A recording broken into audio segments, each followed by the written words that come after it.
tere, hea kuulaja! Algab saade Õpime koos ning sinuga on Signe Salumäe. Ja täna olen ma tulnud Saaremaale Kuressaarde hariduse kooli ja räägin alustava noore õpetajaga Katrin Hommikuga. Tere, Katrin! Tere! No alustav õpetaja, tegelikult sul on 3. aasta, aga seda ikkagi loetakse selliseks alustavaks õpetajaks, et kuidas sina ise näed seda perioodi enda elus, et kas sa oled praegu veel alustav või sa oled juba täitsa selline kogenud ja vana kala? Kindlasti olen alustav õpetaja veel, et ma täiesti tunnen, et ma arvan, et ma olen vähemalt seni alustav, kuni ma esimese lennuga saan ühele poole, ehk siis 4 aastat.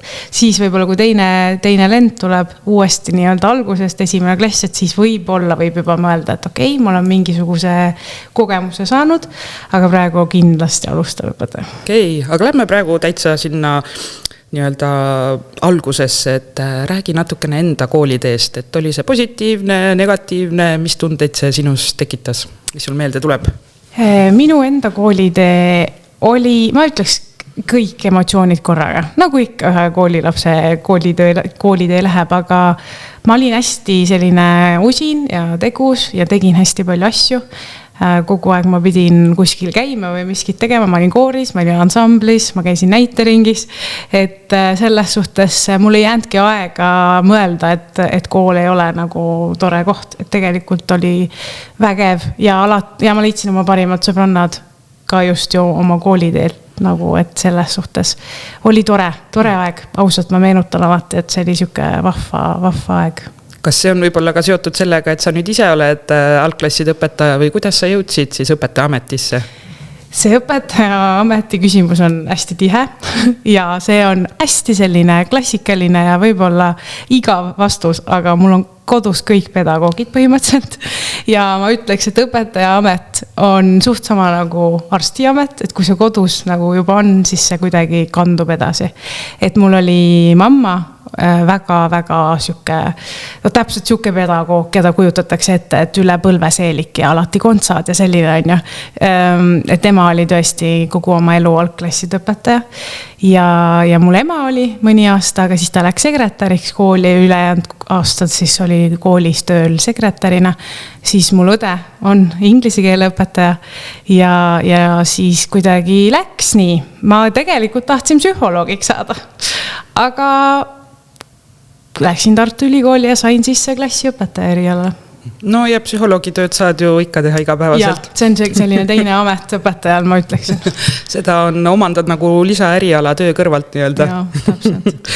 Aga lähme nüüd siia selle alustava õpetaja juurde siis, et kui sa mõtled nende 3 esimese aasta peale või õigemini 2 aasta peale, et praegu 3. käib, et mis on olnud sellised suurimad siis murekohad alustava õpetajana, aga ka rõõmud?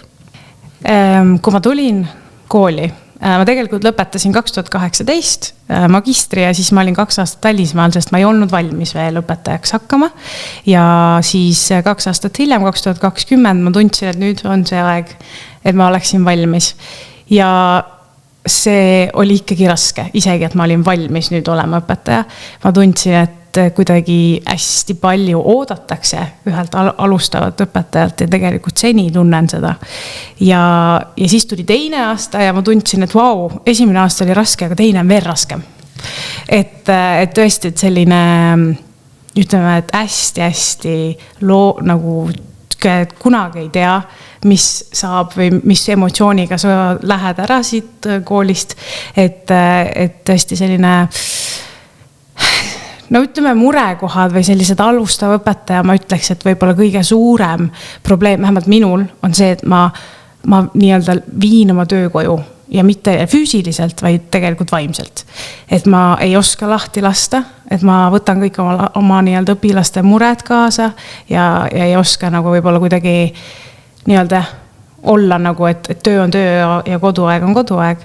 Et see on võib-olla üks asi, mis ka väsitab algajat õpetajat hästi palju, et ta võib-olla ei oska nagu veel seda vahet teha.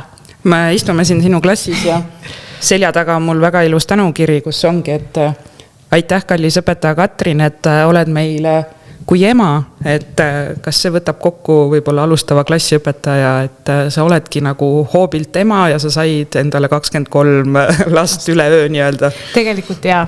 ja nad kuidagi alguses ikka esimese klassi junžud on ju tulevad, nad ütlevad sulle vanema või emme ja issi ja mina kunagi ei teinudki sellest üldse suurt numbrit, ma ütlesin, et aga tegelikult ma olengi ju teie teine ema, ma olen teie kooli ema, teie kooli emme, mul on nii-öelda, meie maskott on panda, nii et ma olen siis, nemad on minu panda pojad ja ma olen nende panda ema ja sealt see nagu tuligi, et ka vanemad võtsid selle nagu edasi ja tõesti kuidagi jah, ema roll, aga siis koolis, et no ja sealt tulevad kindlasti need mured ja rõõmud, et mina olles nüüd lapsevanem, et samamoodi on ju, et on väga-väga palju neid ilusaid ja häid hetki ja samamoodi väga palju muresid, et õpetajana, siis algklassiõpetajana samamoodi, aga kuidas praegu on, et nüüd see 3. aasta käib, et kas juba suudad siis tööd mitte kaasa võtta ja sellist piiri pidada, et tegelikult see ju päris ema ei ole veel ikkagi neile. Just, et ma tegelikult ise ka tunnen kuidagi, et esimene aasta oligi see, et ma nagu peaaegu, kuna ma olen noor ka, siis ma olengi sotsiaalmeedias, ma olen põhimõtteliselt telefonis kogu aeg, nii et ma olin alati valmis kõigile vastama vanematele, olgu mis kell, mis iganes on ju. Aga nüüd 3. aasta alguses ma tegin endaga kokkuleppe, et tõesti, et nädalavahetusel ei avagi neid ja sõnumeid ja kirju ja just, et peale mingit kella, tavaliselt peale 6 või 7, et siis lihtsalt kunagi ei ole midagi väga, kui ma tean just, et näiteks ongi mingi konkreetne juhtum või sündmus, siis loomulikult ma tegelen sellega. Aga üldine selline vastamine on mul tõesti nagu teadlikult nüüd vastu võetud ja see aitab natuke kaasa tõesti. Ja kuidas vanemad selle vastu võtsid? Tegelikult mu laste vanemad ütlesid mulle juba ammu, et ma iga kord alati küsin ja alustasin esimest klassi ka nii, et ma olen algaja, ma teen kõik esimest korda, õpilased teevad kõik esimest korda, et alati öelge mulle, kui midagi on ja nendel on olnud soovitus alati see, et õpetaja Katrin jätka nii, nagu sa kõike teed, aga palun leia endale ka aega. Et tõesti, et sealt tuli neid soovitusi kogu aeg, et nad tõesti, ilmselt nad tundsid ka, et ma liiga sees selles kooli asjas. Ja sealt siis see hirm, et põled läbi on ju ja siis nad jäävad üldse ilma sinust on ju. Täitsa võimalik, et muretsesid su pärast, mis on tore. Ja kuidas sa selle vastu võtsid sellise tagasiside, et tõmba tagasi nii-öelda või mitte tõmba tagasi, aga et leia aega ise endale. Ei, ma sain aru, et järelikult, kui seda juba nagu märkavad lapsevanemad, kes tegelikult ju tahavad kogu aeg õpetajaga rääkida, et siis tundub, et ma tõesti pean aega leidma ise enda jaoks. Aga nüüd enne, kui me nende rõõmude juurde läheme, ma loodan, et sa neid ka veel ikka jagad, on ju, et siis mulle jäi kõrvu, et sa olid 2 aastat enne välismaal, et kui õpingud said läbi, et sa ei olnud veel valmis tulema klassiõpetajaks, et mis need siis võib-olla hirmud või ootused olid või et miks sa tundsid, et ma ei ole valmis? Kas sa saidki siis oma perekonnast nagu aimu, et wow, et see on ikka selline töö, et pühendud täiega või? Ma arvan, mul kohe oli integreeritud õppe, magistriõppe ja ma mäletan nii hästi oma mõtteid, et kui 3 aastat tehtud sai ja mul kõik sõbrannad, kes õppisid bakat, hakkasid lõpetama ja ma veel mõtlesin, et appikene, kui ma peaks praegu lõpetama ja õpetajaks minema, ma ei suudaks. Et see 2 aastat andis tegelikult palju juurde ja siis ma lõpetasin magistri ja ma sain aru, et aga ikka veel mul oleks vaja midagi, et tegelikult võib-olla ma oleks valmis olnud, aga ma arvan, et ma tundsin, et ma vajan ise endaga aega. Et kuna just oli selline koolielu läbi saanud, nii-öelda enda koolielu, et siis uuesti astuda kooli, ma ei olnud võib-olla selleks valmis, ma tahtsin võib-olla lihtsalt nii-öelda puhata. Täiesti sellist tööd teha, kus midagi mõtlema ei pea. Ja selleks oli hea võimalus minna välismaale. Väga äge. No, mina olin täpselt see, kes läks 5. kursusel, on ju lõputöö veel teha, aga läksin juba tööle ja sukeldusin sinna ja ma oleks võinud ka võtta puhkuse, et väga õigesti, ma arvan, tegid, et see aitab nagu aeg ise endale ja siis lähed juba teadlikult pühendud teistele. Aga rõõmud alustava õpetajana, et mis on võib-olla, mis kohe praegu oskad välja tuua, panevad silmad särama ja mõtled, et see oli äge või on äge? Kui ma tulin kooli, siis mulle kohe öeldi, et mul on hästi palju sellist energiat, entusiasmi, et ma arvan, et see on üks rõõmudest alustava õpetaja puhul, et tegelikult on seda tahet teha ja päriselt teha, südamega teha. Kindlasti on õpetajaid, kes teevad siiamaani oma tööd südamega, kes on teinud võib-olla 20-30 aastat ja see on nii vägev. Aga alustav õpetajal on ilmselt kõik nii uus ja ta ei ole veel nii-öelda ka läbi käinud sellest nii-öelda ämbrist veel, et ta on nagu kõigeks valmis. Et see on kindlasti see rööm ja just ikka noore inimese puhul on ka see, et tegelikult mul on nii palju rohkem võimalusi, et ma tean tehnikast palju rohkem, ma tean mingisuguseid äppe, mida lastega kasutada palju rohkem. Et see on ka kindlasti võib-olla asi, mis alustav õpetaja võiks ikka ja jälle olla, kuna ongi see, et just nii-öelda tulnud ka peaaegu värskelt ju ülikoolist, et tegelikult ka just need kõik sellised nipid ja trikid ju saanud võib-olla, mis vahepeal ära millegi pärast ununeb. Kuidas sind kooli vastu võeti? Kas sulle määrati mentor või kuidagi, et kuidas see pool oli? See kooli vastuvõtmine oli tegelikult naljakas, sest et ma käisin kunagi 12 aastat selles samas koolis. Saaremaa Ühisgümnaasium oli see siis, käisin 12 aastat selles koolis, seega tegelikult enamus mu kolleege on minu endised õpetajad või siis vähemalt ma teadsin neid, et nad olid õpetajad ka siis ja pluss mu ema töötas selles samas koolis, seega nad võtsid mu vastu täiesti niimoodi, et näed, Stella tütar tuli ja tegi, sest me teadsime, et seda kuni tuled õpetajaks. Et nad tegelikult ilmselt osad nägid seda õpetaja nii-öelda andi minus juba kooli ajal ja nad ei olnud üldse üllatunud, et ma tulin. Selles suhtes, et nad olid täiesti, et jah, võt see on suu koht. Mentor pandi mulle minu enda endine algklassid õpetaja, kes oli mulle hästi palju toeks tõesti, et mul oli nii palju lolle küsimusi algust, nüüd ma mõtlengi, et mis küsimused mul kõik olid, aga tõesti, aga samas too hetk ma ju ei teadnudki midagi ja ta aitas, ta vastas mu kõikidele küsimustele, mis oli nii hea. Aga jällegi, teine siuke murekoht sellega, kui sa lähed nii-öelda kooli, kus sind tuntakse, on see, et eeldatakse, et sa ka kõike tead. Et vahepeal olid mingid täiesti teatud väikesed asjad ala mingi enne vaheaega lastele kringli tellimine. Ja siis mina ilmselgelt ju ei teadnud sellest midagi ja siis minu lapsed küsisid, et miks meil kringlit ei ole ja siis ma nagu olingi täpselt niimoodi, et sest teie õpetaja ei tellinud, sest ta ei teadnud, aga me teeme midagi muud peale vaheaega. Ja siis oligi, kui ma läksin küsima selle kohta, siis vastus oli, aga me oleme alati ju nii teinud. Ja siis ma jälle tuletasin nagu meelde oma kolleegidele, et teie olete õpetajatena alati nii teinud, aga mina olin õpilase rollis ja ma ei tea, mis te tegite. Et sellest, et nendel ei tule pähe mulle öelda ja mulle ei tule pähe küsida. Et selles suhtes on jälle hästi selline riski see asi. Mul on ka näide selle kohta, kuidas mina läksin kooli, kus ma ei olnud varem käinud. Ka mentor oli ja kõik oli nii nagu peab ja siis oli õpetajate päeval ju, kui ametid üle anti ja siis tagasi anti, siis ka oli see, et igal siis õpetajal oli mingi väike šokolaad või midagi oli siis sellel õpilasel, kes neid asendas ja lähen maulasse ja vaatan, kõik istuvad, mingi nänn on käes ja paanika hoos, siis sain aru, mis toimub. Jooksin ka alla sööklasse, sain mingi šokolaadi ja mõtlesin ka, jumal tänatud, et näed, et ma tulin natuke varem, aga et keegi ei öelnud, on ju jälle selline pisike asi, aga alustav õpetajana viib sind kohe nagu, et häirekellad, mis nüüd saab. Ja just alustav õpetajana sellised väikesed asjad ju võivad hästi nagu halvasti mõjuda, et kohe nagu täiesti nagu rivist välja lüüa. Need tunduvad nii suured appi. Need tunduvad nii suured asjad, mis pärast tegelikult ei ole üldse nii suured, aga just alustav õpetajana sa mõtledki, et issand, aga mida ta nüüd arvab või miks ma nii tegin või kuidas on ja et sellest jah. Ja, et see on tõesti keeruline, et kuidas seal nagu nendest pisiasjadest mitte siis võib-olla heituda ja üle olla ja olles ise veel noor ja kõik see sinna otsa.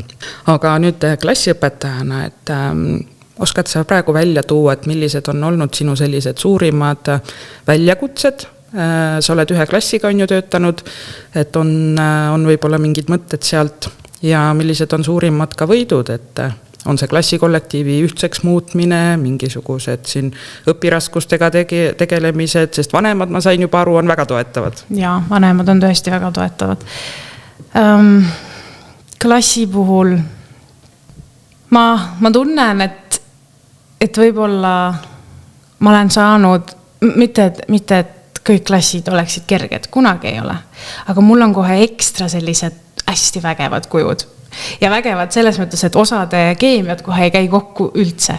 Ja see on väga suur väljakutse, et kuidas ma nende keemiad nüüd kokku nii-öelda panen, kuidas ma saan nad koos toimima ühtse nii-öelda klassina. Ja esimesest klassist saati on minu hästi suur põhimõte olnud see, et üksteise vastu tuleb olla lahke ja headus on meie märksõna. Sellepärast, et kunagi täiskasvanuna sa võid guugeldada, ma ei tea, millal teine maailmasõda oli, aga headust või lahkust sa ei saa guugeldada, vaid see peab tulema sul juba väiksest peale.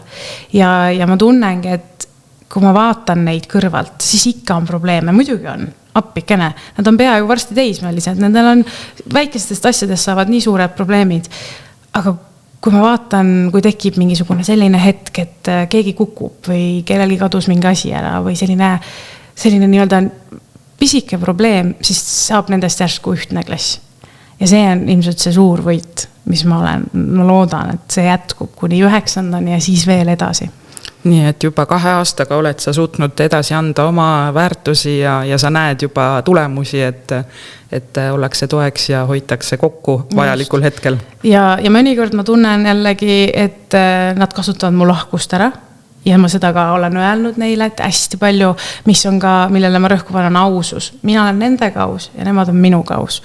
Et hästi selline turvaline ja vahetu suhtlus peab olema minu meelest õpetajatel ja lastel. Et nad tunneksid, et kui midagi on, siis nad saavad alati tulla ja öelda. Olgu see minu kohta või olgu see kellegi teise kohta. Ja nii on ja ma loodan, et nii jätkub. Nad on juba maininud mitu korda, et väga kahju, et ma kuni 9. nendega ei ole. Aga eks see on iga klassi lapse unistus, et õpetaja oleks nendega 9. välja. Siia vahele kohe on hea küsida võtta üks Karini küsimus, et sa mainisid, et nad on sinu võib-olla headust ja lahkust ära kasutanud, et mis on sinu selline lemmiknipp, mis alati töötab, kas või näiteks selle sama, et sa tabad ära, et okei, siin kasutatakse mind ära. Lemmiknipp, kui ma tunnen, et nad on ära kasutanud mind, siis tegelikult lemmiknipp on see, et sa võtad nad nii-öelda korraks nii-öelda aja võtad maha.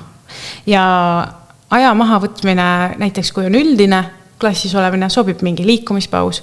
Kui on mingisugune väiksem grupp, siis võtadki selle aja maha, et sa istud vaibale ja oledki nendega nii-öelda sama pikk, sama sugune ja räägidki sellest, mida tegelikult sa tunned, mis tekitas sus ebamugavust või mis tunded sul siis praegu on. Et selline, arvan, et ausus võib-olla ongi see nipp. Ja siis nad jällegi on, et okei, et tõesti, aitäh õpetajad, sa jagad meiega, et siis nad ka teavad, sest et lapsed on lapsed, nad jäävad lasteks, nad alati ju ei suuda mõista kohe kõike, aga siis, kui sa räägid, siis nad saavad aru. No klassiõpetajana see on selline väga hea võimalus on ju, et sa ju ikkagi ise kujundadki praktiliselt terve nende päeva, et sa teadki, et okei, nüüd on vaja võtta see aeg maha, et ma ei saa seda teha. Aga samas ma usun, et seda saavad ka aineõpetajad teha, kui nad ikkagi näevad, et midagi on nagu klassis parasjagu lahti, et kõik ei lähe päris nii sujuvalt, et siis korraks aeg maha, olla aus, rääkida, et mis tunded on ja võib-olla siis saab kergemini edasi minna. Selle koha pealt, kus sa ütlesid, et ma saan ise kujundada päeva, see on üks asi, mis ma olen alati mõelnud, et see on lahe asi klassiõpetaja puhul. Tõesti, et ma teengi niimoodi, et kui ma peaks tunniplaani järgi olema eesti keel, aga nendel ei ole üldse eesti keele tunnet, ei ole, ei taha neid sulghäälikuid teha, siis lihtsalt täpselt oledki, et muudad ümber asju. Näed, et nad praegu tahaks täiega arvutada.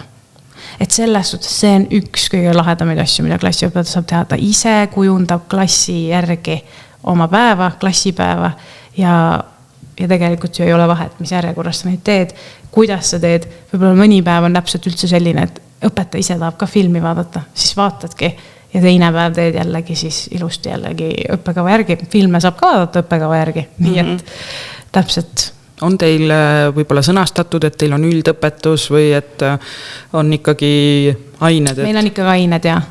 Aga sa saad ise mängida selle raamis? Ma suht palju ise mängin, jah, et ma mäletan, et ma ise unistasin kunagi, et oleks kool, kus oleks üldõpetus. kui ma käisin koolis, et olekski niimoodi, et sul ei ole aine nimetust, aga et kõik asjad on nagu seotud omavahel.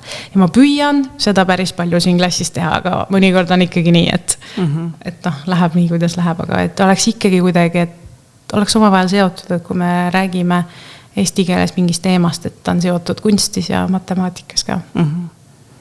Jah, see on see, mida klassiõpetajad praegu enamus ikkagi püüavad teha ja olgugi, et jah, tunniplaanis on ained on ju kirjas, siis tegelikult sa ikkagi kujundad oma päeva ja lähed siis teemade järgi, kuidas ise üles ehitad.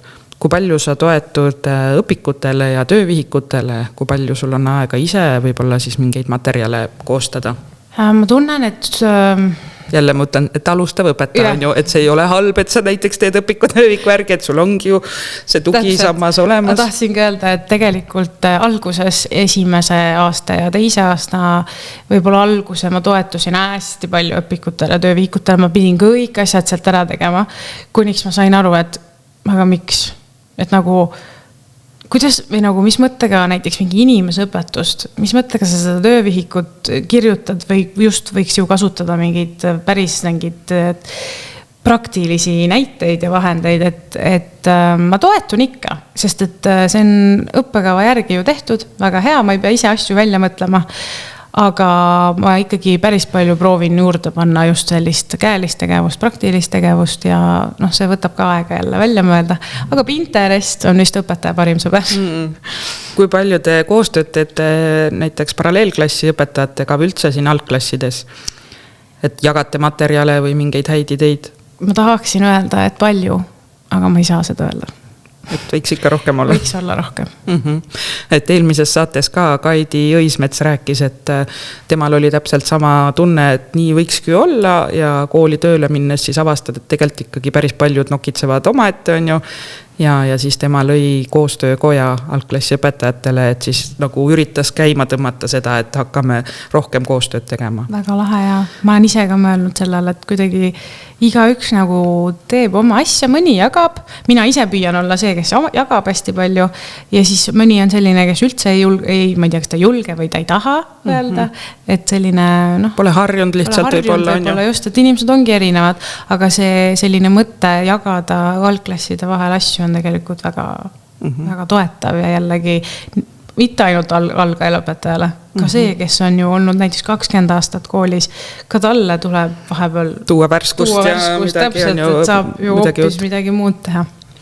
Aga räägime veel nendest laste vanematest, et sa ütlesid küll, et sulle kuidagi on sattunud selline äge klass aga kindlasti oled sa ikkagi midagi ise ka teinud, et see suhe nende laste vanematega selline tore on, et või ongi see tõesti lihtsalt sinu selline ausus ja see ema rolli just kui kukkumine sisse, et või mis sa teed laste vanematega, et on teil mingid sellised kindlad traditsioonid, kokkusaamised?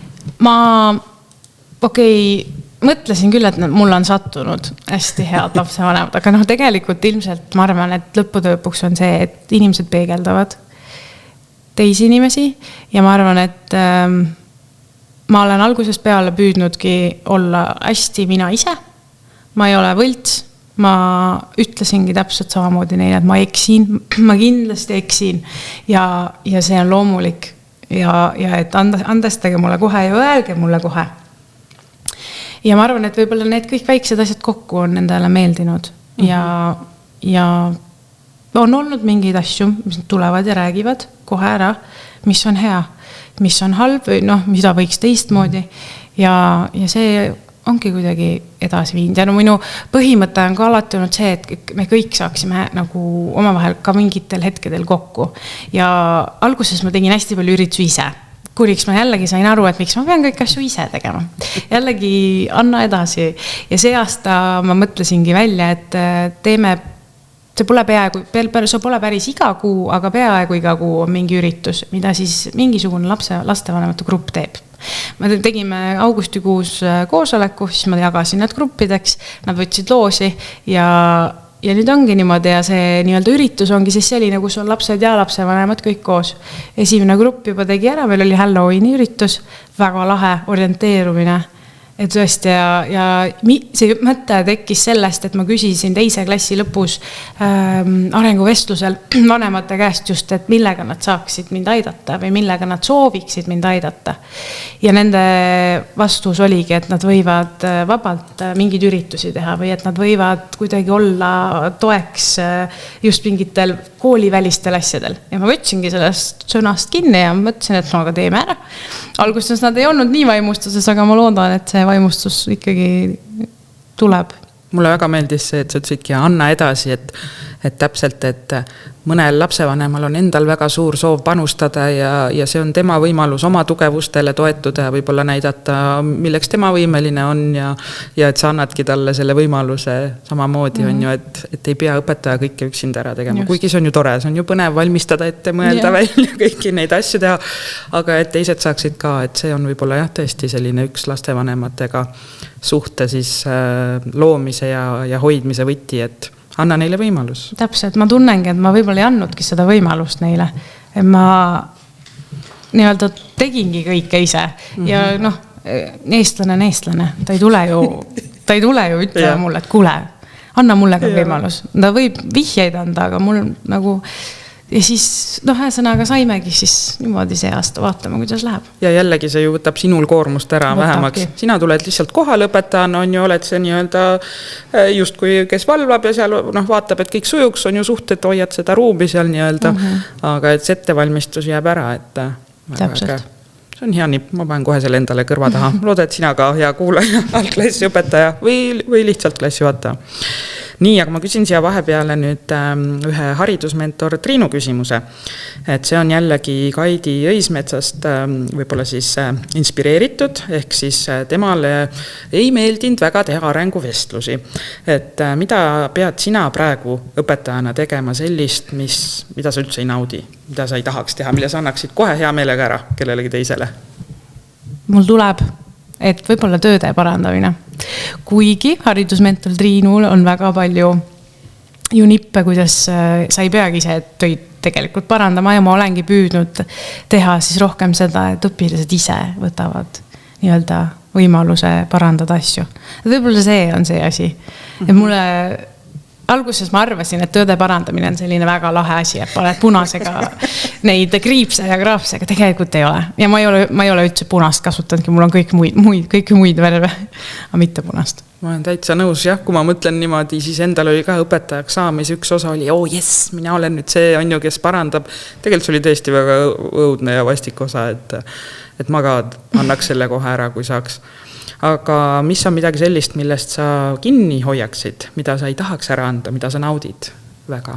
Ma juba enne korra mainisin, et see, et me saame tegelikult algklassi õpetajatena nii-öelda oma päeva ise teha. Ja seda ma tegelikult naudin ka, et ma saan oma asja teha oma õpilastega omas tempos. See on miski, mis mulle väga meeldib. See on klassiõpetaja tõesti eelis, et kas sa võtaksid sinna juurde ka täiesti kehaline muusika, ma eeldan, et need on teil teiste õpetajate anda ikkagi? Muusika on, mina annan kehalist. Okei, nii et isegi juba sul on veel juures on ju selline väike asi, et kui saaks, siis kujundaks nagu terve päeva või sobib see, et vahepeal minge muusikasse? Sobib, et nad lähevad vahepeal muusikasse, sest et kui väga ma isegi tahtsin, siis ma klaverit ei oska mängida, nii et las nad natukenegi siis saavad seda päris muusikat ka. Kuigi me ju laulame ka tundides ja teeme igast rütmiharjutusi, aga jah, mulle tegelikult meeldib see, et enamus tunnid on minuga, aga tõesti on inglise keel näiteks ja muusika ja ujumine, et siis nad saavad just põhjus ka, et ma olen ikkagi niivõrd võib-olla teistsugune võrreldes osad õpetajatega ja kui nad 5. lähevad, et neil ei tekiks täielikku šokki. Et nad juba algklassides näevad, et on teistsuguseid õpetajaid ka teistsuguste reeglitega, teistsuguste selliste mõtete ja viisidega, et siis juba natuke algklassides tuleks ka seda sisse. Mis sa mõtled selle all, et teistsugune? Või milline siis sina oled? Kirjelda ennast õpetajana. Mina näiteks üks asi, mis ma pidin neile esimeses klassis kohe selgeks tegema, on see, et kõikidel õpetajatel ei tohi öelda õps. Või õpsitaja, nagu nad ütlevad. Et mina olen õpetaja Katrin, ma olen õps, ma olen emme, ma olen õpsitaja, kuidas iganes sa tahab mind kutsuda, aga kui sul on muusikaõpetaja, siis tema on õpetaja või siis õpetaja ja tema nimi, eks ole. Et tavaliselt, kes ongi natukene vanemad, nemad tahavad ka, et olekski ainult õpetaja või isegi, et teietatakse, seda teijetamist võib-olla on natuke vähemaks nüüd jäänud. Aga see oli üks asi, mis ma tundsin, et järsku hakkas tulema kuskilt teiste õpetajate käest, et õps, kes see õps on? Ja siis ma nagu seletasin ka teistele õpetajatele, et ja mind nad võivad nii kutsuda, et ma räägin neile, et kõik teised õpetajad on ikkagi õpetajad. Et võib-olla selline, et meil on hästi vaba suhtlus, aga nad ei tohi kõigiga nii vabalt võib-olla käituda, kui teine õpetaja seda ei soovi. Ja milline su tund siis välja näeb? Kas see on selline, et kõik läbisegi hõiguvad siin, õps, tule siia või kust see piir läheb? Ma ütleksin niimoodi, et kohe kindlasti, kui keegi kuuleks, siis võib-olla ei ole selline klassikaline, et haudvaikus ja õpetaja ainult räägib. Sellist tundi meil kindlasti ei ole. Ma tahan hästi palju, et õpilased ise räägivad ja nad ise, mida rohkem nad enda kogemusest oskavad näiteid tuua, seda paremini jääb neile meelde ka asi. Ja sellistes ongi, meil on hästi palju rääkimist, aga meil peab olema ikkagi, ei saa segamini rääkida, et kui üks räägib, siis kõik peavad kuulama, et selles suhtes on ikkagi selline kord. Ja kui abi tahad, siis ära palun hõika üle klassi või anna käega märku. Meil oli isegi vahepeal selline valgusfoori metoodika topsidega, et roheline on see, et ta saad hakkama, et mul ei ole abi vaja, kollane on see, et ma annan teada, et ma võib-olla varsti vajan abi, aga ma veel pusin ise. Ja punane oli siis see topsi värv, et õpetaja, ma tahan sind siia. Et see oli meil teises klassis, ma ei teagi, miks see meil kuidagi ära kadus. Topsid kadusid ära ja võib-olla peaks uuesti tegema. Et see nagu aitas võib-olla ka seda natukene seda klassi rahu hoida, et ei ole see, et õpetaja, mul on abi vaja. No see valgusfoori nipp on mulle ka tuttav, see tõesti toimib väga hästi. Aga jah, igal asjal on võib-olla oma selline aeg ja küll varsti tulevad jälle tagasi, on ju see taasleitud vana ja uus kasutus ja kõik see sinna juurde. Aga ma oleks võib-olla arvanud sinu puhul, et võib-olla üks asi, millest sa loobuda ei taha, ongi ka need sellised õppekäigud ja kõik see selline muu põnev tegevus selle lihtsalt siis koolipäeva kõrval on ju. Et Karin küsib ka, et kuidas algab üks eriti tore õppekäik, et mis on sinu selline to-do list, et millest sa alustad, kuidas sa planeerid? Üks õppekäik algab sellest, et õpilased tahavad päriselt sinna minna. Ja see nii-öelda loomulikult ma suunan, aga ikkagi lõppkokkuvõttes nad peaksid ise valima, kuhu nad tahaksid minna või mida nad tahaksid seal teha. Ja hästi palju öeldaksegi, et aga võib-olla nad tahavad ainult telefonis olla, aga selle jaoks olengi mina. Ma olengi nii-öelda suunaja.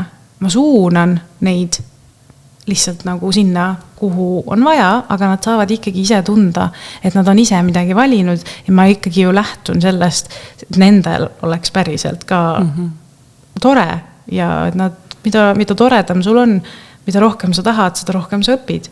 Et sina õpetajana tutvustad neile võimalusi, kuhu on näiteks võimalik on ju minna ja nemad saavad siis valida ja mõelda ise, et mis neid huvitab praegu. Ja. No mõnikord ma teen üllatusi ka, lähen sinna, kuhu ise tahan, eks ole. Räägi mõnest üllatusest. Aga näiteks eelmine aasta teise klassi kevadel me läksime nii-öelda loodusõpetuse matkale ja siis me läksime mööda jõeäärt ja vaatetorni juurde. Ja see meeldis neile väga, sest see oli natukene ohtlik, sest et see oli selline libe võis olla vahepeal mõnes kohas. Ja jah, et seda nad isegi ei teadnud. Ma lihtsalt ütlesin, et selleks ajaks olge seal ja ärge kooli tulge, et me teeme hoopis kooli täna õues. Aga mõnikord saame hoopis valida teistmoodi. Ma mäletan, et kui mina alustav õpetaja olin, et siis ikka ka öeldi seda, et kuidas sa julged ja no praegu sa julged, sa oled alustav õpetaja, et kas või näiteks veeparki minna lastega. No ongi mul igal korral, kui ma olen läinud, on midagi juhtunud, kelle kuskilt verd tuleb ja tuleb õmmelda ja nii edasi. Et kas sa tunned ka, et võib-olla alustava õpetajana sul ongi see julgus minna, nagu sa ütlesid, et ohtlik on ju. Et on võib-olla seda sulle märku andud, et kuule, kas sa ikka on hea mõte sinna minna? Ei ole keegi kusjuures niimoodi märku andnud, aga ma olen ise mõelnud küll, et ma võib-olla olen teinud natuke julgemaid asju kui võib-olla mõni teine, aga siis ma jällegi mõtlen, et ma olen tegelikult esimeses klassis saati neid hästi iseseisvalt nii-öelda, ma ei tea, kasvatanud, kui seda saab öelda, eks ole. Et iseseisvus on hästi oluline minu jaoks ka ja nende jaoks, et näiteks praegu 3. klassi laps on, ütleme 10, eks ole. Ja kui ma ütlen talle mingeid asju, näiteks, et kehaline sai läbi ja 10 läheb buss, siis ei ole nii, et ma ootan teda või lähen viin ta käe kõrval bussi peale, vaid et iseseisev, sa pead juba ise nende asjadega toime tulema. Võib-olla see on miski siis, mis annab mulle julgust. Väga äge. On äge kuulda, et ikkagi alustav õpetaja noor ütlebki, et peabki olema iseseisev ja kuidas sa muidu iseseisvust õpid, on ju. Sa peadki ise tegema ja sellistes teistsugustes olukordades siis ennast proovile panema, et kui sa ainult siin 4 seina vahel oled, on ju, kus on hea ja turvaline, siis sa ju ei õpigi seda keskkonda tundma ja ohte nägema ja kõike seda. Aga olles siin 4 seina vahel, et sul on väga äge klass, ta küll on väga pisike, nagu sa hoiatasid ette tõesti, et 23 last ja siia niimoodi ära mahutada, liikumispausid kõik, et räägi natuke oma klassist, et milline on sinu selline lemmik nurk või koht siin, et te olete asenduspinna peal, teil on lootust saada tagasi uude remonditud koolimajja, aga hetkel siin ja praegu, et ma näen, siin on nii vahva raamatunurk ja lauad ei ole üldse nii nagu traditsiooniliselt, et on hoopis teistmoodi sätitud. Et millest sa lähtud, kui sa klassi siin kaunistad ja planeerid? Ma lähtun laste mugavusest ja ma tean, et minu unistus, kui ma õppisin õpetajaks ja kui ma kunagi väiksem oli see, et klassis oleks mingi lebonurk. Et sa saaksidki lihtsalt minna ja teki peale tõmmata, kui sa tahad. Ja nii ma tegingi. Ja see vibe, mis mul siin klassis on, see on must have, see on asi, mis peab olema. Minu meelest see võiks olla igas klassis, ka vanemate õpilaste puhul. Ja need raamaturiiulid on täpselt nii, et need ei ole iga päev populaarsed, aga mõni päev on jällegi niimoodi, et nad on kõik vahetunnid seal, eks ole. Et täpselt taps ju ka kõik päevad on erinevad.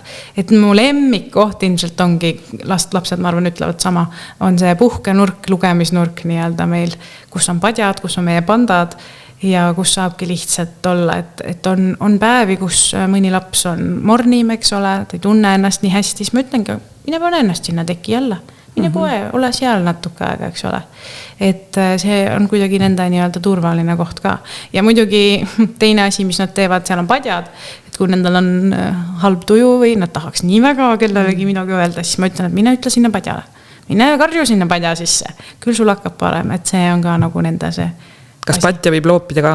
Nad ei ole loopinud kusjuures, aga ega tegelikult teiste inimestele mitte. Kui ta tahab, ta võib seda sinna seina vastu loopida. Aga nad ei olegi, vaata, kui nad nüüd kuulavad seda või nad saavad mingi tippe.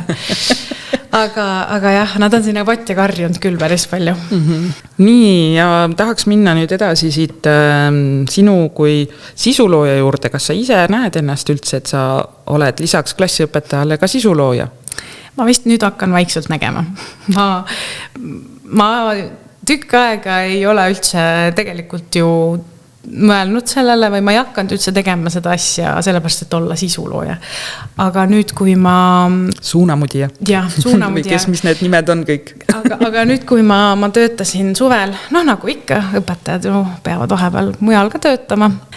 Suvel töötasin nii-öelda baaris vahepeal ja siis sinna tulid inimesed, mõned olid nagu täitsa mandrilt, mõni oli Saaremaalt, eks ole, ütlesid, ma tean sind Instagramist või et ma tean sind sealt, sul on nii lahe õpetajakonto või mul on põhikonto ka, eks ole, et siis ma hakkasin aru saama, et okei, ma võib-olla peaksin mõtlema, et ma olen päriselt ilmselt siis kellelegi silma jäänud sellega, mis ma teen ja tegelikult ju see on tore. Ma hakkasin seda muidugi ise enda jaoks tegema. Tahtsingi just küsida, et miks sa seda teed? Ma hakkasin seda... natuke nagu noriks, aga tegelikult ma ei nori. Aga ma alustasin ju põhikonto pealt. See õpetajakonto, see on alles mul 2 aastat olnud, kui sedagi. Ma hakkasin 2021 äkki tegema õpetajakontot ja seda põhikontot, seal ma hakkasin oma nii-öelda avatud tunnetest ja elust rääkima rohkem, kui ma olin välismaal tegelikult. Ja ma hakkasin seda tegema sellepärast, et ma tundsin, et ma ise vajan nii-öelda kuskile oma mõtete kirjutamist ja üks kõige suuremaid asju oli see, et ma tahtsin olla keegi, keda ma ise oleksin vajanud noorena. Sest et kui mina olin noor, siis ei olnud selliseid asju. siis keegi ei rääkinud oma muredest või keegi ei rääkinud söömishäiretest või erinevatest vaimse tervise probleemidest. Ja ma tundsingi, et võib-olla see on miski, mis on vajalik. Mis on puudu, täpselt. Et jaa, see, kellel on 25 000 jälgijat või 105 000 jälgijat räägib sellest, see on ka tore. Aga võib-olla inimesed vajaks ikka sellist, kellel ei ole nii palju jälgijad ja ongi tavaline nii-öelda tavalise tööga tavaline inimene kuskilt väiksest Kuressaare linnast, eks ole. Et võib-olla see kuidagi. On see siis natuke nagu su selline on ju päeviku moodi, et oma mõtted, oma teekond sinna, aga samas on see ju täitsa avalik, et igaüks, kes tahab, võib vaadata. Et mida sa võib-olla oma jälgijatelt ootad siis või et milline on see suhe nende jälgijatega? Ma tunnen kuidagi, et ega ma otseselt ei oota neilt midagi, aga ma mõtlesin sellele näiteks õpetaja konto pealt, et kui keegi teine õpetaja või kas või lapsevanem võtab kas või ühe nipi või mingi soovituse või sellise mõtte ja see meeldib talle, siis see on juba mu päevakorda teinud või üldse selle nagu konto põhimõte, et nagu ma tahan olla olemas. Eriti teismelised on mul hästi suures nagu hinges, et ma tahaks olla nende suur õde, kes võib-olla ei pea olema füüsiliselt kohal, aga kes on nendele nii-öelda olemas. Nii, et jälgijad võivad sulle kirjutada? Ja alati. Jagada. Just, ja ongi, ma hakkasin rohkem nii-öelda seda veel rohkem tegema ja täitsa nagu niimoodi, et ma mõtlesingi, et aga miks mitte ongi siis, kui nad hakkasidki kirjutama ja ütlesidki aitäh, et mul oli seda vaja või küsisid mingeid nippe, et kuidas, ma ei tea, kas või saada üle halvast päevast, eks ole. Et siis jah, alati võib kirjutada, kui ma kohe ei vasta, siis ma varsti vastan. Aga jah. Sa oled päris avanud seal sotsiaalmeedia kontol ennast, et teinud nii-öelda haavatavaks, et rääkinudki rasketest asjadest. Kuidas see on sind ennast mõjutanud? Mis see sulle andnud on? Ma arvan, et on olnud nii ja naa, et tegelikult on see mõjutanud nii-öelda positiivses võtmes, et ma olengi saanud tegelikult ennast avada ja ma olen leidnud nii-öelda kogukonna, kellega nagu võib-olla jagadagi mingeid nippe või muresid ja ma tunnen, et ma ei ole üksi. Ja võib-olla see ongi see, mis inimesi nii-öelda edasi aitab, on see, et nad teavad, et nad ei ole üksi. Nende mured ei ole mõttetud või nende mured ei ole mingid veidrad mured, vaid et on veel keegi, kes selliste samade mõtete, murede ja soovide või unistustega on. Et jah. Kui palju sa mõtled nüüd selle õpetajakonto juures näiteks persoonibrändingule, kas see on ka sul taustast tiksumas, et see on ju see, missuguse kuvandi ma annan avalikkus ja see mõjutab minu karjääri näiteks. Ma ei ole mõelnud sellele. Ma kohe ütlen ära, et ma ei ole mõelnud. Selle õpetaja kontoga ongi see, et ma tunnen, et ma tahaksin seal rohkem tegev olla, aga praegu on elu kuidagi tulnud vahele, et ma alati püüan olla seal olemas ja vastata ka erinevatele küsimustele või seal on väga palju olnud just lahedaid inimesi, keda ma olen leidnud nii-öelda, ongi alustava õpetajad, kes kirjutavadki ja mõni, kes ongi ülikoolis alles ja juba õpetaja. Et ma kujutan, et nemad veel eriti võib-olla vajaksid sellist nii-öelda suurt õde. Keda sina ise jälgid Instagramis? Õpetajakonto pealt ma jälgin teisi õpetajaid, mingid välismaa kontosid, suurem osa Eesti õpetajaid ja nii lahe ongi vaadata, et neid tuleb kogu juurde. Et nagu tõesti, inimesed ei kardagi teha sellist asja, see on nii põnev, nii tore on tegelikult ju vaadata teisi õpetajate elusid ja ma jälgin selliseid erinevaid võib-olla firmasid, kes teevadki mingeid lahedaid mänge lastele, teevad mingisuguseid õppematerjale, mingid ühesõnaga kõik sellised õpetajaga seotud teemad, et just üks põhjus ka, miks ma tahtsin õpetajakontot teha, oli see, et ma tundsin, et mu põhikontol kaovad need asjad ära, aga sealt on hea leida, et jälle leian sealt kenasti üles seda, mida on vaja.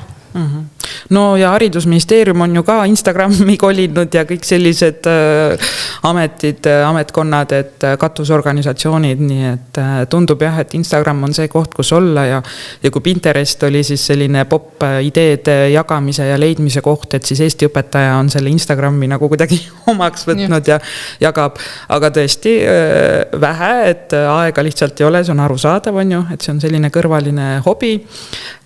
Kuidas sina leiad seda aega ja seda energiat, et olla täiega panustav panda emme ja lisaks siis sisulooja oma põhikontol ja veel õpetajakontole ka sisu luua, et mis sa teed, mis sind võib-olla siis nagu sinu tassi täidab?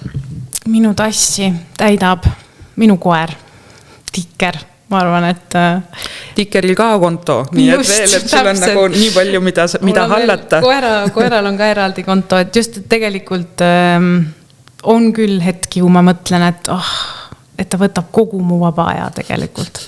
Ja ka siis see mõte nii-öelda kaob sellega, et aga ta nagu täidab mu tassi. Ta päriselt viib mu diivani pealt ära, kui ma mõtlen, et tahaks poeks teki alla täna ja ei teeks mitte midagi.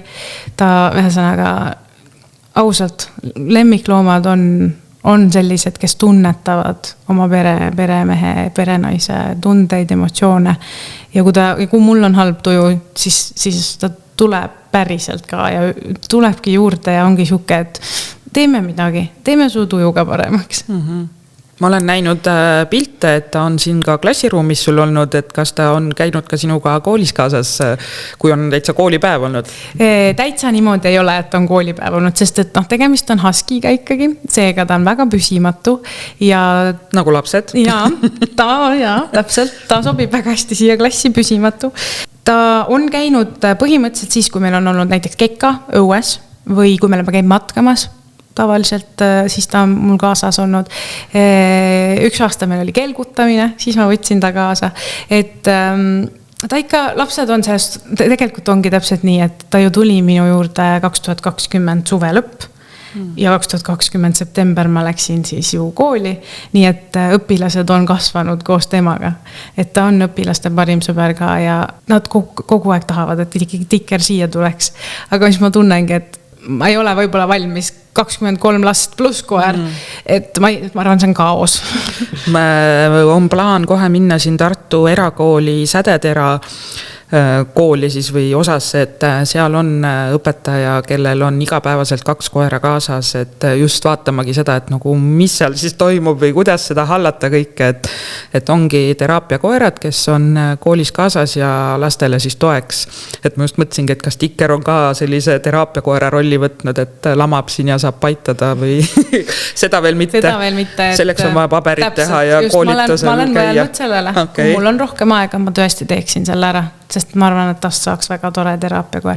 Aga kusjuures meie koolis on ka, meil on tegelikult väike maja, nii-öelda Kingu maja, kus on siis nii-öelda erivajadustega lapsed. Seal on ka õpetajatel koerad täitsa suhteliselt igapäevaselt ja samamoodi teraapiakoerad.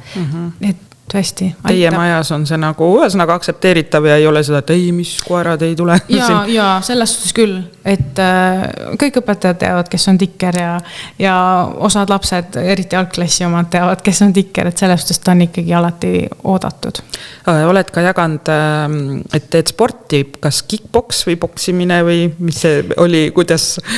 Eelmine aasta, ma käisin kickboksis aasta aega ja muidu kas see on see, mis aitab sind nagu välja lülitada, et ongi, et sellest justkui sellest ema rollist, sellest klassiõpetaja rollist välja tulla, et Tikkeriga käid jalutamas, ma kuutan, et ikka võid mõelda töömõtteid on ju, aga sellist nagu trenni tehes, et siis vist ei ole aega ju. Ei, siis ei ole aega. Kickboksi tehes tõesti ei olnud aega mõelda mitte millelegi muule kui sellele, et palun, ma tahan ellu jääda täna. Et see aitab küll, kickboks on väga, väga selline füüsiline ja vaimne väljendusviis ja enda nii-öelda siis rahustamine võib-olla ka. Ja ma nägin, et sa olid ju ka lapsevanemaid kaasanud ja lapsi sellesse oma siis kui ma käisin kickboksis, siis mul oligi isadepäeva üritus oli kickboksis ja siis osad lapsed hakkasid käima kickboksis, sest et õpetaja käis kickboksis. Tõeline suunamudija. Eks ole, et jah, Ei, sellest ma ikka püüan alati selliseid nii-öelda uksi avada siis või näidata võib-olla, et tõesti, et isad olid täiesti vaimustuses, nad olidki, et nad ei oleks ise sellise asja peale tunnudki, aga et õpetaja teeb sellist asja, eks ole. Aga see aasta on sul, mis suunas liigud? See aasta ma kickboxis enam ei käi, ma käin ühes teises trennis, nii palju kui ma jõuan, nii palju proovin käia, on selline ühine grupitrenn, kus tehakse absoluutselt kõike.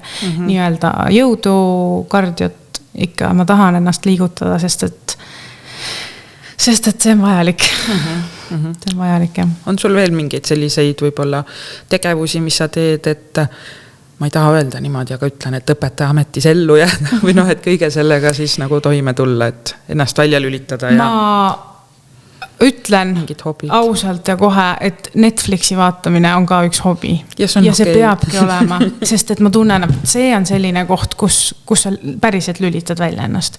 Ja ma olen proovinud hakata seda, ma ikka piitsutasin ennast, et miks sa vaatad seriaali, miks sa ei loe ja eks ole. Ja nüüd ma mõtlesin, aga miks ma peaksin? Kui mu aju tahab vaadata täiesti mõttetut komöödiat, siis ta tahab vaadata mõttetut komöödiat.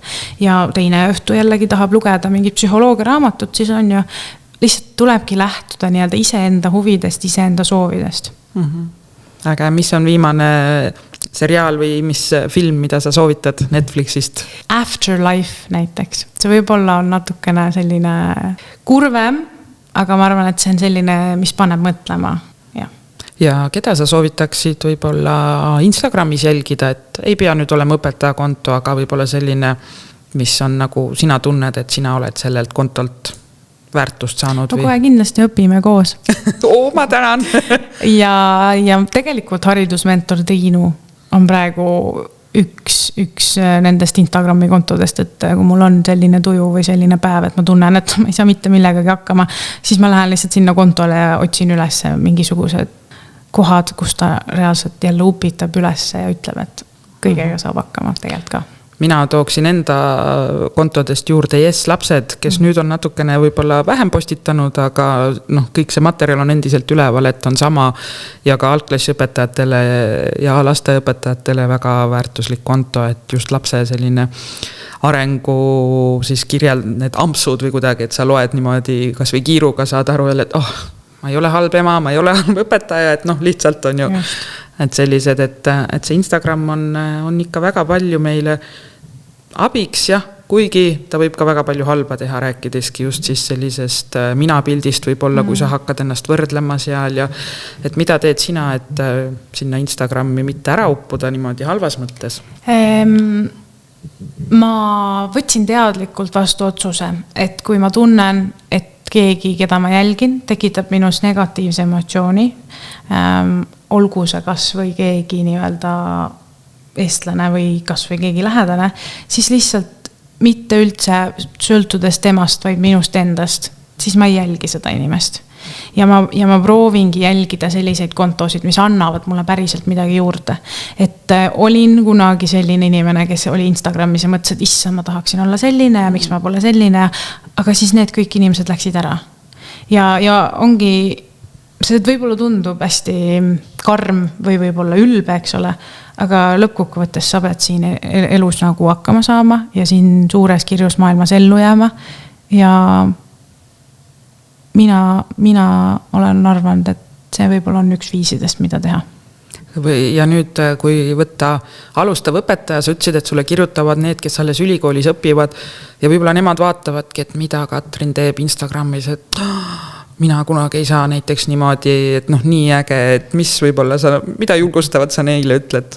On see sama, et ärge jälgige mind või? Kui tegelikult ma olen öelnud küll seda, et kui kas või minuga, kui sa tunned pigem negatiivset emotsiooni või su tunned mingit kadedust, siis võta see hetk ja ära korraks jälgi. Mingi hetk võib-olla, vaata, inimene ise ka muutub ja ma olen ka teinud nii, et mingi hetk tulen uuesti hakkan jälgima seda inimest ja hoopis teistmoodi vaatan teda. Või siis, kuidagi ühesõnaga, ma ei taha üldse olla selline nagu pinnuks ilmas inimestele, et ma tahangi just olla pigem niipidi, et mul võib olla vähem jälgijaid, aga need jälgijad, kes jälgivad, et nad päriselt siis tunneksid, et nende elu on väärt elamist ja et nad on nagu tõesti päriselt väärtuslikud. Ja mida ma soovitan sellistele algajatele õpetajatele või need, kes ülikoolis on, et tegelikult päriselt sa saad küll. Nagu ma ka kunagi vaatasin, mul käisid kursaajad koolis tööl, kui nad õppisid ja ma mõtlesin, et vägev. Ma ei oleks elu sees sellise asjaga hakkama saanud. Ma ei saaks või ma ei oskaks. Aga tegelikult kõik saavad hakkama, kui tahta. Minu käest hiljuti küsiti kommentaari õpetajate lehte, et kas õpetajaamet on karjääri valik kogu eluks. Et kuidas sina sellele küsimusele vastaksid? Kus sina võib-olla näed ennast siis tulevikus? Ma ei hakka neid aastaid ütlema, aga et hetke emotsioon praegu. Kusjuures vanasti ma oleks arvanud küll, et õpetaja karjäär on kogu eluks. Aga nüüd ma ütlen, et see täiesti sõltub inimesest endast. Ja kui sa tunned, et sa tahadki olla kogu elu õpetaja ja tõesti sul ongi silm särab ja sa tahad seda teha, siis see on lahe ja tee. Aga teistpidi on täiega okei, kui sa 5 või 6 aasta pärast tunned, et ma teeks midagi muud vahelduseks. See on ka täiega okei, sest et niimoodi sa saadki ju teada tegelikult, mis on siis see täpne asi, mis sulle silma rõõmsaks teeb või särama lööb, eks ole. Ja võib-olla tulevikus tuleb tagasi see amet või võib-olla tehakse mitu asja korraga. Et kõik asjad on okeid, lihtsalt ma räägin, hästi palju tuleb endast kuidagi lähtuda. Et ma ei ole üldse vanasti kuulanud ennast ja nüüd ma nagu õpin ka seda rohkem, et mida siis mina tegelikult tahan. No Katrin, mul on olnud siin mõnus kõik see, mis on sealt sinu Instagrami kontolt nagu paistnud või õhkunud, kõik see on täpselt nii nagu on, et ei oleks mingit filtrit vahel või sellist, et mul on nii hea tunne siin olla, nii nagu mul on hea tunne alati su Insta-kontot vaadata. Ma tänan sind, et sa mind külla kutsusid ja ma soovin sulle neid säravaid silmi siis veel täpselt nii pikaks ajaks, kui sa ise soovid. Aitäh. Ja aitäh, hea kuulaja. Pane kindlasti meile oma kommentaarid teele ja küsimused, mida ma Katrinilt ei osanud küsida. Et ma usun, et Katrin vastab ka veel nendele. Ikka vastan. Ja, aga meie läheme nüüd siit haridusvõrgustiku kohvitamisele, et vaatame, mis põnevat see toob ja järgmise korrani. Kuulmiseni. Hea kuulaja, loodame, et said tänasest saatest häid mõtteid ja uut inspiratsiooni. Mis väärivad laikimist, kommenteerimist ning hea kolleegiga jagamist. Toeta taskuhäälingut Õpime koos ning ole hariduse häälekandjaks. Vaata meie kodulehte www.opimekoos.ee ning leia meid ka Instagramist ja Facebookist. Õpime koos!